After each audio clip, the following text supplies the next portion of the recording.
So here we are for either or condition. आता either or condition आपण inequalities मध्ये पण बघितली बघा. इदर ऑर कंडिशन जरी म्हटलं फॉर इनइक्वालिटीज विल डिस्कस की यार कोणते तीन बेसिक पॅरामीटर आहे for either or condition. You will say yes everyone. Variable should be same, conclusion should be individually false, आणि थर्ड आपण ते बनवायचं एक रिलेटिव्ह इदर ऑरची कंडिशन. जर रिलेशन असेल व्हेरिएबल मध्ये तर इदर ऑर, रिझल्टंट जर ट्रू असेल तर resultant is true, answer is either or. जर फॉल्स असेल तर नाही तर एक असं आपलं नॉन रिलेटिव्ह इदर ऑरचा. तिन्ही सिम्बॉल लागतात. कोणते कोणते? ग्रेटर, लेस आणि इक्वल. तिन्ही सिम्बॉल्स आले तर directly answer is true, that is either or. आता ह्या केसमध्ये सिलॉजिझम मध्ये पण सेम आहे बघा. पहिले दोन पॉइंट सेम आहे की variable should be same and conclusion should be individually false. आता variable same, conclusion individually false हे तर पार्ट सेम आहे, हे लक्षात पण लवकर येईल. मला हे म्हणायचं आहे की इदर ऑर साठी मग सिलॉग मध्ये असे कोणते पॅरामीटर्स आहेत जे इनइक्वालिटीज मध्ये नव्हते. आता पॅरामीटर्स आहेत ते आहे पेअर. सिलॉजिझम मध्ये जेव्हा कोणताही कंडिशन तुम्हाला विचारलं आहे, it will always be in a pair, either 1 or 2 either or, either 3 or 4 either or, conclusion wise म्हणतोय. आता या केस मध्ये इथे दोन पेअर्स आहे बघा. एक पेअर आहे सम आणि नोचा आणि दुसरा पेअर आहे ऑल आणि सम नॉटचा.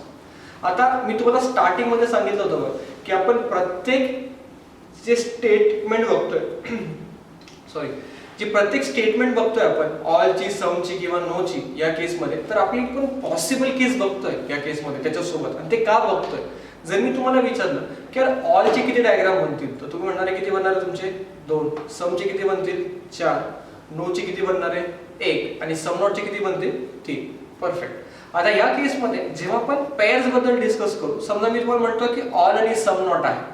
आता ऑल आणि सम नॉट साठी दोन्ही व्हेरिएबल सेम लागतील, कन्क्लुजन हा इंडिव्हिज्युअली फॉल्स लागेल, आणि तिसरा पॅरामीटर आहे की या दोघांची जोडी लागेल. आता या केसमध्ये पेअर हाच पेअर का घेतलाय मला सांगा? ऑलचे किती पेअर बनतात तुमचे? 2. सम नॉटचे किती बनतील? 3. तर ऍडिशन किती झाली? 5. सिमिलरली जर मी सम आणि नो बद्दल बोलतोय तर समचे किती डायग्राम झाले तुमचे? 4. नोची किती झाली? 1. सम किती झाली या केसमध्ये? 5. That means for either or condition it should satisfy 5 conditions, original as well as possibility. Some आणि नो हे दोन्ही पॅरामीटर झाले बघा इकडे. आता सम आणि नो जर त्यांनी म्हटलं तुम्हाला तर ह्याच्यात पॉइंट असा आहे की हे जे दोन्ही कन्क्लुजन आहे हे तुम्हाला इंडिव्हिज्युअली फॉल्स पाहिजे. म्हणजे पहिलाही कन्क्लुजन तुम्हाला फॉल्स पाहिजे आणि सेकंडही फॉल्स पाहिजे. सेकंड पॅरामीटर असं आहे या केसमध्ये की व्हेरिएबल जे आहे ते या केसमध्ये सेम पाहिजे. आता काही बुक्स मध्ये म्हटलं की पोझिशन पण सेम लागते, तर त्याला सध्या डोकं लावू नका. मी सांगतो पोझिशन कोणत्या पेअर्सला सेम लागते. सध्या पण लक्षात राहू द्या की दोन्ही कन्क्लुजन इंडिव्हिज्युअली फॉल्स पाहिजे, व्हेरिएबल्स तुमचे सेम पाहिजे, आणि थर्ड पॅरामीटर आहे it should have a pair of some आणि no. It should have a pair of some आणि नो. आता हेच दोन पेअर का लागतात ते एकदा बघा. जर मी म्हटलं तुम्हाला सम ए इज बी याची पॉसिबल केस बनवा, so I can say some A is B जे आपण स्टार्टिंग मध्ये बघितलं या केसमध्ये, ही एक डायग्राम होऊ शकते. सम ए इज बी ही एक डायग्राम होऊ शकते, ही एक डायग्राम, आणि फोर्थ डायग्राम वुड बी दिस. हे झाले 4 केस. नो ची डायग्राम होणार आहे that is only this one. So I can से जेव्हा पण मला त्यांनी सम आणि नो म्हटलंय तर I have 5 cases. First, second, third, fourth आणि फिफ्थ हे 5 केसेस आहेत जेणेकरून तुम्ही डिसाइड करू शकता की दिस पेअर इज इदर ऑर. आता एक्झाम मध्ये एवढं डोकं लावायची गरज नाही. एक्झाम मध्ये तुम्हाला फक्त हे बघायचं आहे की जो तुम्हाला कन्क्लुजन दिला आहे तो कन्क्लुजन मध्ये पेअर आहे सम आणि नो ची, त्यांचे व्हेरिएबल सेम आहे. या केसमध्ये दोन्ही इंडिव्हिज्युअली फॉल्स आहे. जर ते दोन्ही इंडिव्हिज्युअली फॉल्स असेल तर मग ते इदर ऑर. आपण एक्झाम्पल मध्ये बघू. आता इथे मला सांगा, जर मी तुम्हाला म्हटलंय नो ए इज बी, आणि rather than writing no A is B मी इथे लिहितोय नो बी इज ए, मला सांगा डायग्राम मध्ये काय फरक पडणार आहे का? नाही. तर या केसमध्ये जरी व्हेरिएबलची जागा इंटरचेंज झाली कोणत्या पेअर मध्ये? सम आणि नो मध्ये, तरीही चालेल. आता या केसमध्ये जे नोट्स बनवताय त्यांनी इथे एक हेडिंग लिहून घ्या बरं. सर्वात पहिले हेडिंग लिहा इदर ऑरची कंडिशन. मी जे 3 पॉइंट सांगतोय ना ते एकदा लिहून घ्या जेणेकरून तुम्हाला पुढे इदर ऑरला कधीच प्रॉब्लेम येणार नाही. Right on the first point over here. First point is your variable should be same, your conclusion should be individually false. Third मला सब पॉइंट ए, ही डायग्राम बनवा, हे सगळे डायग्राम बनवा आणि हे पेअर लिहा. सब पॉइंट ए मध्ये हा पेअर लिहा. Some A is B and no A is B हे डायग्राम मध्ये लिहा. त्याच्यातला पॉइंट एक पहिला लिहून घ्या. Third sub point A, pair of some and no. It should have a pair of some आणि नो प्लस ब्रॅकेट मध्ये लिहा even if variables are interchange. Bracket मध्ये लिहा even if variables are interchange still it will be an either or condition. मी परत एकदा repeat करतो. First point is your variable should be same. Second point is conclusion should be individually false. Third point here is sub point A third मधला pair आहे no आणि some ची. त्याच्यामध्ये लिहा हा पॉइंट आणि ही डायग्राम आणि ऍड करा ब्रॅकेट मध्ये की या केस मध्ये even if in this case position of variables are interchange. जर पोझिशन इंटरचेंज केली नो बी इज ए म्हणा किंवा नो ए इज बी म्हणा, even if the position of variables are interchanged, still it will be an either or case, but it should satisfy above two conditions, that is variable same and conclusion individually false. आता या case मध्ये next part बघू जो either or चा आहे, that is for all आणि sum not. Next point of either or is your all and sum not. आता या केस मध्ये इथे all आणि sum not आले, हा एक पेअर पाहिजे तुम्हाला. परत तोच पार्ट की variable should be same and conclusion should be individually false. आता इथे परत तोच पार्ट की ऑल आणि सम नॉटच का घेतलाय. मला सांगा ऑल चे डायग्राम किती बनणार आहे तुमच्या या केस मध्ये, that is 2. All A is B. Similarly this एक डायग्राम. सम नॉट तुमचे झाले 3 diagram. So some A is not B. ही एक डायग्राम आणि दिस वन. हा जो शेडेड पार्ट आहे ए चा तो कधीच बी मध्ये जाणार. टोटल परत तेच बघा. First, second, third, fourth and this one is your fifth. परत या केसवर डायग्राम केला तर तुमचे 5. आता इथे एक पॉइंट आहे बघा जो वॉर्निंग आहे प्रत्येक स्टुडंट साठी, जे एक्झाम मध्ये म्हणतात की सर आमचे 5 पैकी 4च बरोबर आहे, 5 पैकी 3च बरोबर आहे. जेव्हा हा पेअर ईदर ऑर साठी आहे या केस मध्ये व्हेरिएबल्स, हा पार्ट नीट लक्षात राहू द्या, पार्टला स्क्रीनशॉट काढून ठेवा. Variables position should be same. should be same. Variable च्या पोझिशन पण सेम पाहिजे.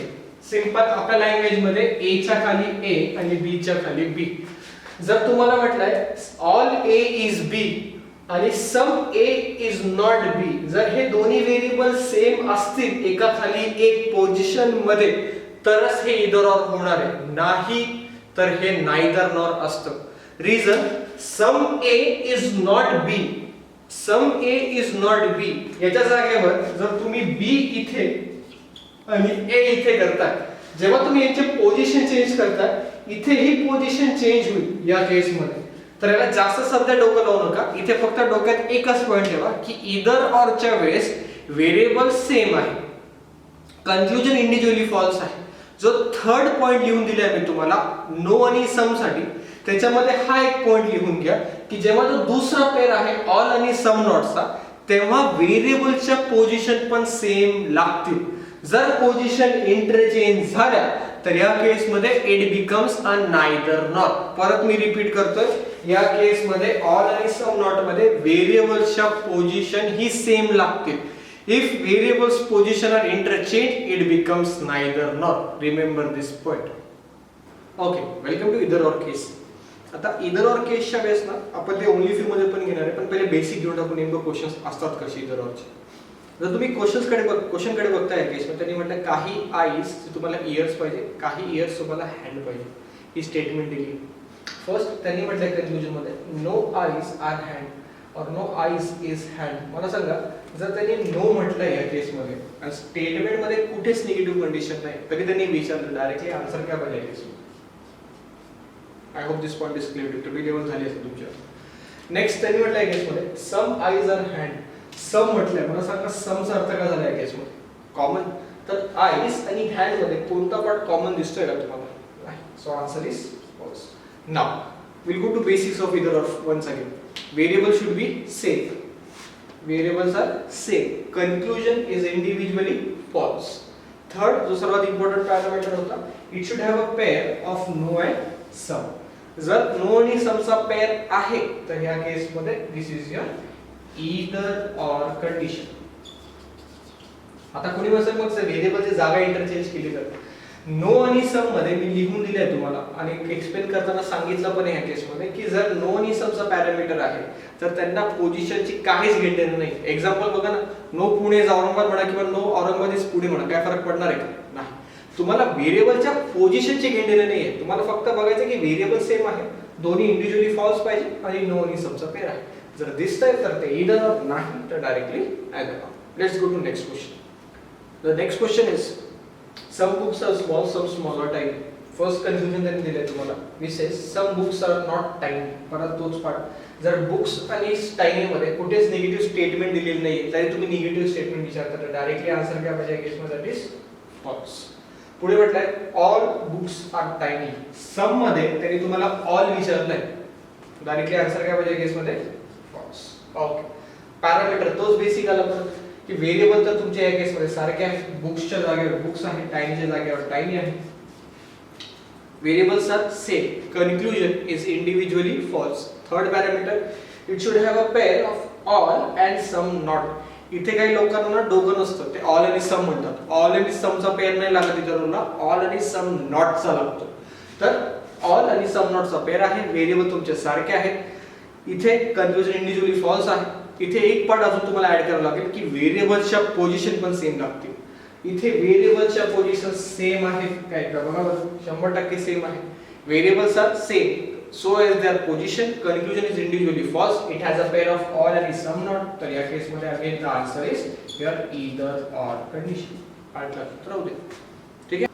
The next question is in front of you. त्यांनी म्हटलं तुम्हाला all P is Q, some Q is D and no D is S. Okay. Conclusion दिली त्याने या case मध्ये. त्यांनी म्हटलं सम क्यू इज नॉट एस. तर सम क्यू इज नॉट एस त्यांनी म्हटलंय. याला मी ना दोन वेनी सॉल्व्ह करणार आहे. पहिली ना बेसिक वे मेथड बघू. त्यांनी म्हटलं तुम्हाला सम क्यू इज नॉट एस, याला तर मी काउंटरने सॉल्व्ह करणार आहे. काउंटर कसा आहे बघा, all Q can be S. सगळं क्यू हा एस होऊ शकतो का? तर सगळं क्यू हा एस होऊ शकतो का हे चेक करायचं आहे. तर मला सांगता येईल का जो क्यू चा काही पार्ट डी सोबत आहे तो ऑल अप्लाय करणार आहे? कारण की जर मी सगळा क्यू जर एस मध्ये बसवायचा म्हटलं तर तो क्यू चा पार्ट जो डी सोबत कॉमन आहे, जो हा पार्ट आहे तो त्याला जाऊ देणार आहे का? नाही. सो ऑल ची पॉसिबिलिटी या केस मध्ये काय झाली? फॉल्स आहे का ट्रू आहे? फॉल्स आहे. कारण की सगळा क्यू हा एस मध्ये कधी जाईल का? नाही. Answer is false. जर हे फॉल्स आहे तर कंडिशन मध्ये आन्सर इज ही झाली माझी बेसिक मेथड.